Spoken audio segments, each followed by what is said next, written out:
ಎಲ್ಲರಿಗೂ ಶುಭೋದಯ.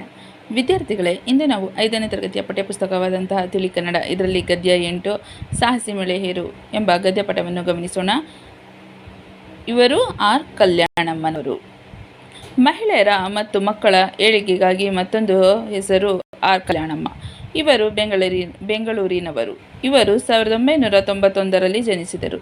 ತಾಯಿ ಜಾನಕಮ್ಮ, ತಂದೆ ರಾಮಸ್ವಾಮಿ ಅಯ್ಯಂಗಾರ್. ಪ್ರಾಥಮಿಕ ಶಿಕ್ಷಣವನ್ನು ಬೆಂಗಳೂರಿನಲ್ಲಿ ಪಡೆದರು. ಓದುತ್ತಿರುವಾಗಲೇ ಮದುವೆಯಾಯಿತು. 3 ತಿಂಗಳೊಳಗೆ ಗಂಡನನ್ನು ಕಳೆದುಕೊಂಡರು. ಸಂಸಾರದ ಸುಂದರ ಕನಸು ಪುಡಿಯಾಯಿತು. ದಿಕ್ಕು ತೋರದಂತಾಯಿತು. ಭವಿಷ್ಯವೇ ಬಿದ್ದು ಹೋಯಿತು. ಆದರೂ ಎದೆಗೊಂದಲಿಲ್ಲ. ಮನೆಯಲ್ಲಿಯೇ ಓದಿದರು. SLC ಪರೀಕ್ಷೆಯಲ್ಲಿ ಉತ್ತೀರ್ಣರಾದರು. ಆ ಕಾಲದಲ್ಲಿ ಇದೊಂದು ಸಾಹಸವೇ ಆಗಿತ್ತು. ಓದುವ ಆಸೆ ಬಹಳವಾಗಿತ್ತು. ಆದರೆ ಅನಾನುಕೂಲತೆಯಿಂದ ಮುಂದೆ ಓದಲಾಗಲಿಲ್ಲ. ಆದರೂ ಮನೆಯಲ್ಲಿಯೇ ಓದು ಮುಂದುವರಿಸಿದರು. ಇದರಿಂದ ಅವರ ವಿಚಾರಶಕ್ತಿಗೆ ಹೊಸ ಹೊಳಪು ಬಂದಿತು. ಆರ್ ಕಲ್ಯಾಣಮ್ಮನವರು ಮಹಿಳೆಯರ ಮತ್ತು ಮಕ್ಕಳ ಏಳಿಗೆಗೆ ತುಂಬ ಶ್ರಮಿಸಿದಂತಹ ಜೀವಿ. ಇವರು ಬೆಂಗಳೂರಿನವರು. ಇವರು 1891ರಲ್ಲಿ ಜನಿಸಿದರು. ಇವರ ತಾಯಿ ಜಾನಕಮ್ಮ, ತಂದೆ ರಾಮಸ್ವಾಮಿ ಅಯ್ಯಂಗಾರ್. ಇವರು ಪ್ರಾಥಮಿಕ ಶಿಕ್ಷಣವನ್ನು ಬೆಂಗಳೂರಿನಲ್ಲಿ ಪ್ರಾರಂಭ ಮಾಡಿದರು. ಓದುತ್ತಿರುವಾಗಲೇ ಇವರು ಮದುವೆಯಾಯಿತು. ಮದುವೆಯಾದ 3 ತಿಂಗಳಲ್ಲಿ ಅವರು ಗಂಡನನ್ನು ಕಳೆದುಕೊಂಡರು. ಸಂಸಾರದ ಸುಂದರ ಕನಸು ಪುಡಿಯಾಯಿತು. ದಿಕ್ಕು ತೋರದಂತಾಯಿತು. ಇವರ ಭವಿಷ್ಯವೇನಾಯಿತು? ಬಿದ್ದು ಹೋಯಿತು. ಆದರೂ ಎದೆಗೊಂದಲಿಲ್ಲ. ಮನೆಯಲ್ಲಿ ಏನು ಮಾಡಿದ್ರು? ಓದ್ತಾ ಇದ್ರು. ಇದೊಂದು ಸಾಹಸವೇ ಆಗಿತ್ತು. ಓದುವ ಆಸೆ ಬಹಳವಾಗಿತ್ತು. ಆದರೆ ಅನಾನುಕೂಲತೆಯಿಂದ ಮುಂದೆ ಅವರು ಓದಲಿಲ್ಲ. ಆದರೆ SLC ಪರೀಕ್ಷೆಯಲ್ಲಿ ಅವರು ಏನು ಮಾಡಿದರು? ಉತ್ತೀರ್ಣರಾಗಿ ಮೊದಲನೇ ಸ್ಥಾನದಲ್ಲಿ ಪಡೆದರು. ಅಬಲೆಯರ ದೀನತೆ ಮತ್ತು ಮಕ್ಕಳ ಶೋಷಣೆ ಬಗೆಗೆ ಚಿಂತಿಸಿದರು. ಅಂತಹವರ ನೋವು ಸಂಕಟಗಳನ್ನು ಪರಿಹರಿಸುವ ದಾರಿಯನ್ನು ಆರಿಸಿಕೊಂಡರು. ಅದಕ್ಕಾಗಿ ಶ್ರೀ ಶಾರದಾ ಶ್ರೀ ಸಮಾಜವನ್ನು ಕಟ್ಟಿದರು. ವಿಶೇಷ ತರಬೇತಿ ಆರಂಭಿಸಿದರು. ಹಣಕಾಸಿನ ಸಬಲತೆ ತಂದುಕೊಡಲು ದುಡಿದರು.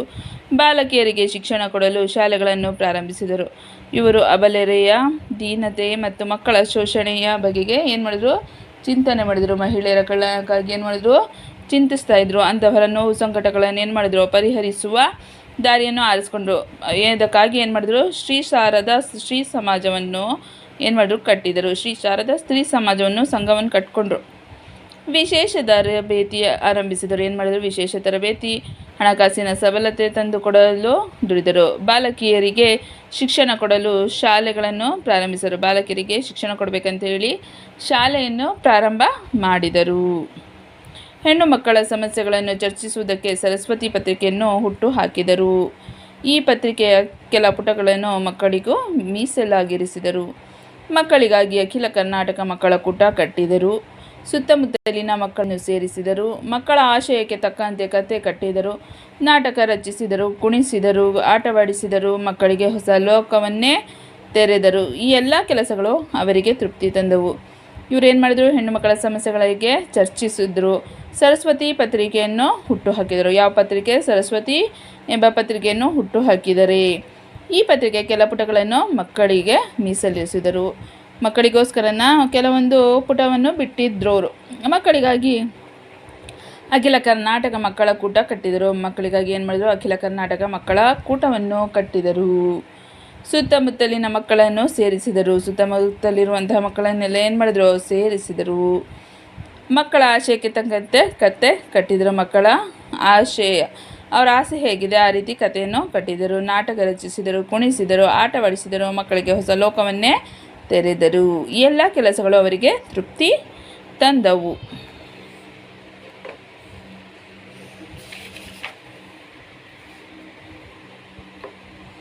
ಅನಾರೋಗ್ಯದಿಂದ ಬಳಲುತ್ತಿದ್ದರು. ಮಕ್ಕಳ ಸಮ್ಮೇಳನದಲ್ಲಿ ಭಾಗವಹಿಸಿದರು.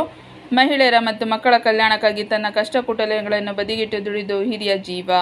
ಇವರು 1965ರಲ್ಲಿ ಮರಣ ಹೊಂದಿದರು.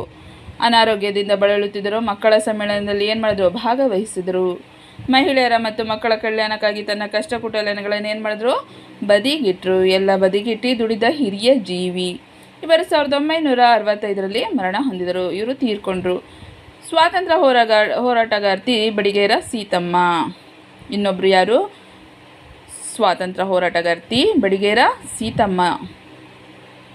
ಭಾರತಕ್ಕೆ 1947 ಆಗಸ್ಟ್ 15ರಂದು ಸ್ವಾತಂತ್ರ್ಯ ಸಿಕ್ಕ ದಿನ. ಅಂದು ತಿರಂಗಿ ಧ್ವಜವೇರಿಸಿ ವಂದೇ ಮಾತರಂ ಬೋಲೋ ಭಾರತ್ ಮಾತಾ ಕಿ ಜೈ ಎಂದು ಘೋಷಣೆ ಮಾಡುತ್ತಾ ಸಿಹಿ ಹಂಚಿದ ದಿನ. ಕೋಟಿ ಕೋಟಿ ಜನರ ಕನಸು ನನಸಾದ ದಿನ. ಆದರೆ ಅಂದು ಭಾರತದೊಳಗಿನ ಹೈದರಾಬಾದ್ ಸಂಸ್ಥಾನ ಮಾತ್ರ ಭಾರತದಲ್ಲಿ ವಿಲೀನವಾಗಲಿಲ್ಲ. ಇಲ್ಲಿ ಭಾರತದ ತ್ರಿವರ್ಣ ಧ್ವಜವನ್ನು ನಿಷೇಧಿಸಲಾಗಿತ್ತು. ಇದರಿಂದ ಹೈದರಾಬಾದ್ ಪ್ರಾಂತ್ಯದ ಜನರು ನಿಜಾಮನ ವಿರುದ್ಧ ಸಿಡಿದೆದ್ದರು.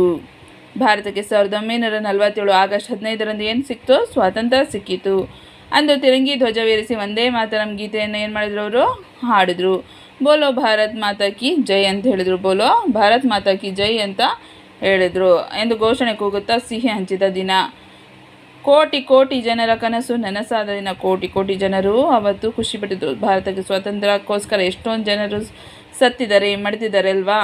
ಅಂದರೆ ಅಂದು ಭಾರತದೊಳಗಿನ ಹೈದರಾಬಾದ್ ಸಂಸ್ಥಾನ ಮಾತ್ರ ಭಾರತದಲ್ಲಿ ವಿಲೀನವಾಗಲಿಲ್ಲ. ಹೈದರಾಬಾದ್ ಸಂಸ್ಥಾನ ಮಾತ್ರ ಏನು ಮಾಡಲಿಲ್ಲ? ವಿಲೀನವಾಗಲಿಲ್ಲ. ಇಲ್ಲಿ ಭಾರತದ ತ್ರಿವರ್ಣ ಧ್ವಜವನ್ನು ನಿಷೇಧಿಸಲಾಗಿತ್ತು. ಇದರಿಂದ ಹೈದರಾಬಾದ್ ಪ್ರಾಂತ್ಯದ ಜನರು ನಿಜಾಮನ ವಿರುದ್ಧ ಸಿಡಿದೆದ್ದರು. ಹೈದರಾಬಾದ್ ಪ್ರಾಂತ್ಯದ ಜನರು ಏನು ಮಾಡಿದ್ರು? ನಿಜಾಮನ ವಿರುದ್ಧ ಸಿಡಿದೆದ್ದರು. ಆಗಿನ ಹೈದರಾಬಾದ್ ಪ್ರಾಂತ್ಯದಲ್ಲಿ ರಾಯಚೂರು ಜಿಲ್ಲೆಯು ಒಂದು. ಆ ಜಿಲ್ಲೆಯ ಕುಷ್ಟಗಿ ತಾಲೂಕಿನ ಮಾಲಗತ್ತಿ ಗ್ರಾಮದಲ್ಲಿ ಜನ ಸೇರಿದರು. ಸುತ್ತಮುತ್ತಲಿನ ಹಳ್ಳಿಗಳಿಂದ ಸಾವಿರಾರು ಜನರು ಬಂದರು. ಊರ ದೇವತೆ ಕೆಂಚವ್ವನಗುಡಿಯ ಬಯಲಿನಲ್ಲಿ ಭಾರತದ ತ್ರಿವರ್ಣ ಧ್ವಜವೇರಿಸಲು ನಿರ್ಧರಿಸಿದರು. ಸಿದ್ಧತೆ ಮಾಡಲು ಪ್ರಾರಂಭಿಸಿದರು. ಆಗಿನ ಹೈದರಾಬಾದ್ ಪ್ರಾಂತ್ಯದಲ್ಲಿ ರಾಯಚೂರು ಜಿಲ್ಲೆ ಒಂದಾಗಿತ್ತು. ಈ ಜಿಲ್ಲೆಯ ಕುಷ್ಟಗಿ ತಾಲೂಕಿನ ಮಾಲಗತ್ತಿ ಗ್ರಾಮದಲ್ಲಿ ಜನ ಏನು ಮಾಡಿದ್ರು? ಎಲ್ಲ ಕಡೆ ಸೇರ್ಕೊಂಡಿದ್ರು. ಸುತ್ತಮುತ್ತಲಿನ ಹಳ್ಳಿಗಳಿಂದ ಸಾವಿರಾರು ಜನರು ಬಂದರು. ಸಾವಿರಾರು ಜನರೆಲ್ಲ ಸೇರಿಕೊಂಡ್ರು. ಊರ ದೇವತೆ ಕೆಂಚವ್ವನ ಗುಡಿಯ ಬಯಲಿನಲ್ಲಿ ಭಾರತದ ತ್ರಿವರ್ಣ ಧ್ವಜವೇರಿಸಲು ನಿರ್ಧರಿಸಲು ಏನು ಮಾಡಿದರು? ಭಾರತದ ತ್ರಿವರ್ಣ ಧ್ವಜವನ್ನು ಏರಿಸಲು ನಿರ್ಧರಿಸಿದರು. ಸಿದ್ಧತೆ ಮಾಡಲು ಪ್ರಾರಂಭಿಸಿದರು. ಆಗ ಜನರ ಮಧ್ಯೆ 20 ವರ್ಷದ ತರುಣಿ ಕುಣಿಯುತ್ತಾ ಬಂದಳು. ಎಡಗೈಯಲ್ಲಿ ಧ್ವಜ, ಬಲಗೈಯಲ್ಲಿ ಕುಡುಗೋಲು. ಅವಳು ಸಾಕ್ಷಾತ್ ಕಾಳಿಯಂತೆ ಕಾಣುತ್ತಿದ್ದಳು. ದುಂಡು ಮುಖ, ಹಣೆ ತುಂಬ ಕುಂಕುಮ, ಮೂಗಿನಲ್ಲಿ ನತ್ತು, ಕಚ್ಚೆ ಹಾಕಿದ ಇಳಕಲ್ಲ ಸೀರೆ. ಅವಳಲ್ಲಿ ಭಾವಾವೇಶ ತುಂಬಿತ್ತು. ಹಲಗೆ ಸಪ್ಪಳಕ್ಕೆ ರಣಭೈರವಿಯಂತೆ ಕುಣಿಯುತ್ತಿದ್ದಳು.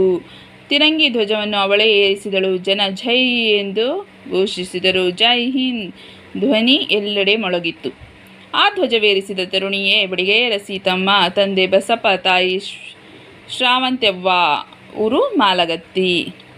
ಆಗ ಜನರ ಮಧ್ಯೆ 20 ವರ್ಷದ ತರುಣಿ ಕುಣಿಯುತ್ತಾ ಬಂದಳು.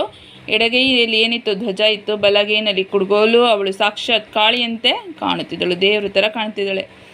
ದುಂಡು ಮುಖ, ಹಣೆ ತುಂಬ ಕುಂಕುಮ, ಮೂಗಿನಲ್ಲಿ ನತ್ತು ಹಾಕಿತ್ತು, ಕಚ್ಚೆ ಹಾಕಿದ ಇಳಕಲ್ ಸೀರೆ. ಅವಳಲ್ಲಿ ಭಾವಾವೇಶ ತುಂಬಿತ್ತು. ಹಲಗೆ ಸಪ್ಪಳಕ್ಕೆ ರಣಭೈರವಿಯಂತೆ ಕುಣಿಯುತ್ತಿದ್ದಳು. ತಮಟೆ ಬಾರಿಸ್ತಿದ್ರು. ತಮಟೆ ಬಾರಿಸಿದಾಗ ಸಪ್ಪಳಕ್ಕೆ ಹಲಗೆ ಸಪ್ಪಳ ಮಾಡ್ತಿದ್ರಲ್ಲಿ ಅಲ್ಲಿ ನಿಂತ್ಕೊಂಡು ಅವಳು ಕುಣಿತಾ ಇದ್ಲು. ರಣಭೈರವಿಯಂತೆ ಕುಣಿಯುತ್ತಿದ್ದಳು. ತಿರಂಗಿ ಧ್ವಜವನ್ನು ಅವಳೇ ಏರಿಸಿದಳು. ತಿರಂಗ ಧ್ವಜವನ್ನು ಅವಳು ಏರಿಸಿದಳು. ಜನ ಜೈ ಎಂದು ಘೋಷಿಸಿದರು.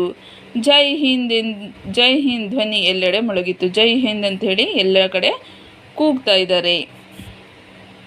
ಆ ಧ್ವಜವೇರಿಸಿದ ತರುಣಿಯೇ ಬಡಿಗೇರ ಸೀತಮ್ಮ. ಧ್ವಜ ಏರಿಸಿದ ತರುಣಿ ಹೆಸರು ಬಡಿಗೇರ ಸೀತಮ್ಮ. ತಂದೆ ಬಸಪ್ಪ, ತಾಯಿ ಶ್ರಾವಂತವ್ವ, ಊರು ಯಾವುದು? ಮಾಲಗತ್ತಿ.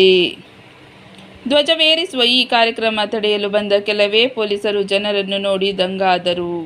ಜನಜಂಗುಳಿ ಹೆದರಿ ಮೂಕ ಪ್ರೇಕ್ಷಕರಾದರು. ಮುಂದೆ ಈ ಹುಡುಗಿ ಸ್ವಾತಂತ್ರ್ಯ ಹೋರಾಟದಲ್ಲಿ ಪಾಲ್ಗೊಂಡಳು. ಹೈದರಾಬಾದ್ ಪ್ರಾಂತ್ಯ 1948 ಸೆಪ್ಟೆಂಬರ್ 17ರಂದು ಭಾರತದಲ್ಲಿ ವಿಲೀನವಾಯಿತು. ಬಡಿಗೇರ ಸೀತಮ್ಮ 70ನೇ ವಯಸ್ಸಿನಲ್ಲಿ 14/1/1998 ಸ್ವಾತಂತ್ರ್ಯ ಜ್ಯೋತಿಯಲ್ಲಿ ವಿಲೀನವಾದಳು. ಧ್ವಜವೇರಿಸುವ ಈ ಕಾರ್ಯಕ್ರಮ ತಡೆಯಲು ಬಂದ ಕೆಲವೇ ಪೊಲೀಸರು ಜನರನ್ನು ನೋಡಿ ದಂಗಾದರು. ಜನಜಂಗುಳಿಗೆ ಹೆದರಿಯಲ್ಲಿ ಇದ್ದಂತಹ ಜನರೆಲ್ಲ ಏನು ಮಾಡಿದ್ರು? ಮೂಕ ಪ್ರೇಕ್ಷಕರಾದರು. ಮುಂದೆ ಈ ಹುಡುಗಿ ಸ್ವಾತಂತ್ರ್ಯ ಹೋರಾಟದಲ್ಲಿ ಪಾಲ್ಗೊಂಡಳು. ಹೈದರಾಬಾದ್ ಪ್ರಾಂತ್ಯ 1948 ಸೆಪ್ಟೆಂಬರ್ 17ರಂದು ಏನಾಯಿತು? ಭಾರತದಲ್ಲಿ ವಿಲೀನವಾಯಿತು. ಅದೇನಾಯಿತು? ವಿಲೀನವಾಯಿತು. ಬಡಿಗೇರ ಸೀತಮ್ಮ 70ನೇ ವಯಸ್ಸಿನಲ್ಲಿ 14/1/1998 ಸ್ವಾತಂತ್ರ್ಯ ಜ್ಯೋತಿಯಲ್ಲಿ ವಿಲೀನವಾದಳು. ಅರ್ಥ ಆಯ್ತಾ ವಿದ್ಯಾರ್ಥಿಗಳೇ? ನೀವು ನಮ್ಮ ಚಾನಲ್ಗೆ ಹೊಸದಾಗಿ ಭೇಟಿ ನೀಡಿದಲ್ಲಿ ತಕ್ಷಣ ಬೆಳಕಿ ಕ್ಲಾಸನ್ನು ಸಬ್ಸ್ಕ್ರೈಬ್ ಮಾಡಿ, ಲೈಕ್ ಮಾಡಿ, ಶೇರ್ ಮಾಡಿ ಹಾಗೂ ಕಮೆಂಟ್ ಮಾಡಿ. Once again subscribe my channel.